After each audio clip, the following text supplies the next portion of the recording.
আসসালামু আলাইকুম। এই মুহূর্তে দেশ ও দেশের বাইরে থেকে আমাদের এই ভিডিওটি যারা দেখছেন সবাইকে জানাই আন্তরিক অভিনন্দন ও শুভেচ্ছা। সম্মানিত খামারি ভাই, ভিডিওতে আমি আপনাদেরকে যে ঘাসের জমিটা দেখাচ্ছি এই মুহূর্তে, এটা হলো ইন্দোনেশিয়ান স্মার্ট নেপিয়ার হাইব্রিড ঘাসের জমি। এই জমি থেকে আমরা কাটিং উপযোগী ঘাস কেটে নিয়েছিলাম। এরপরে নতুন করে যে আবার কুশি বের হয়ে গেছে। ওইদিকে ওই পাশটাতে আগে ঘাস কাটা হয়েছিল জন্য ওগুলো একটু বড় হয়ে গেছে, আর এগুলো ছোট আছে, এগুলো পরে কাটা, পর্যায়ক্রমে কাটতে হয়। তো যাই হোক, ঘাস কাটার পরে নতুনভাবে যখন এইভাবে কুশি বের হবে, 1 থেকে 2 ইঞ্চি 3 ইঞ্চি পরিমাণ লম্বা হবে, এই সময় আপনারা জমিতে পর্যাপ্ত পরিমাণে পানি দিবেন।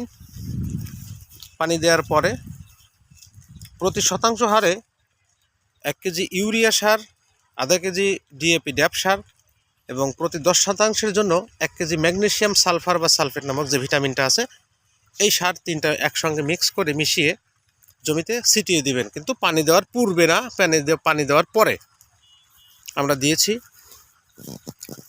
এইভাবে চাষাবাদ করলে ফলন মাশাআল্লাহ খুব ভালো হয়। আমি আপনাদেরকে দেখাবো ওই পাশটাতে ঘাসগুলো কেমন হয়েছে।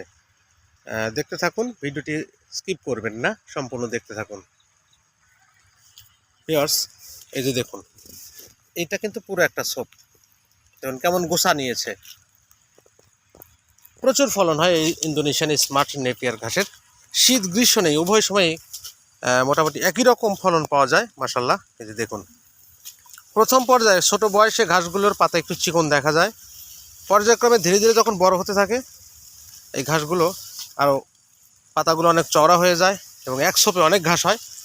এক ছোপের ঘাস কেমন হয় আমি আপনাদেরকে কিন্তু এর আগেও দেখিয়েছি, বড় ঘাসের অবস্থানটা কেমন হয়। তো এখনও যারা এই স্মার্ট নেপিয়ার হাইব্রিড ঘাস চাষ করেননি, চাষ করতে চাচ্ছেন, আগ্রহী, তারা আমাদের সঙ্গে যোগাযোগ করে ভালো মানের, সর্বোচ্চ ভালো মানের কাটিং সংগ্রহ করতে পারবেন। কারণ আমাদের জমি কিন্তু শুধুই একটা না, আমাদের জমি আরেকটা আছে, আরও 2টা আছে। ওই জমিতে আমাদের আরও কাটিং আছে। তো সর্বোচ্চ ভালো মানের কাটিং সংগ্রহ করতে চাইলে অবশ্যই আমাদের সঙ্গে যোগাযোগ করবেন। আমরা কুরিয়ার সার্ভিসের মাধ্যমে সারা বাংলাদেশে ডেলিভারি করি। আর এইভাবে নিয়ম মেনে সার দিবেন, পানি দিবেন, ফলন হতেই হবে মাশাআল্লাহ, ইনশাআল্লাহ। কারণ ফলন পাইতে হলে অবশ্যই আপনাকে যত্ন নিতে হবে। কথা আছে, যত্ন না নিলে রত্ন মিলে না। দেখুন পর্যায়ক্রমে কিন্তু ধীরে ধীরে ছোট হয়ে যাচ্ছে ঘাসগুলো। তার মানে কি, এগুলো পরে কাটা, এই ঘাসগুলো পরে কাটা, আর ওই ঘাসগুলো আগে কাটা, এই জন্য ওইগুলো একটু বড় হয়ে গেছে। দেখুন পুরো একটা ছোপের ঘাস মাশাআল্লাহ। So viewers,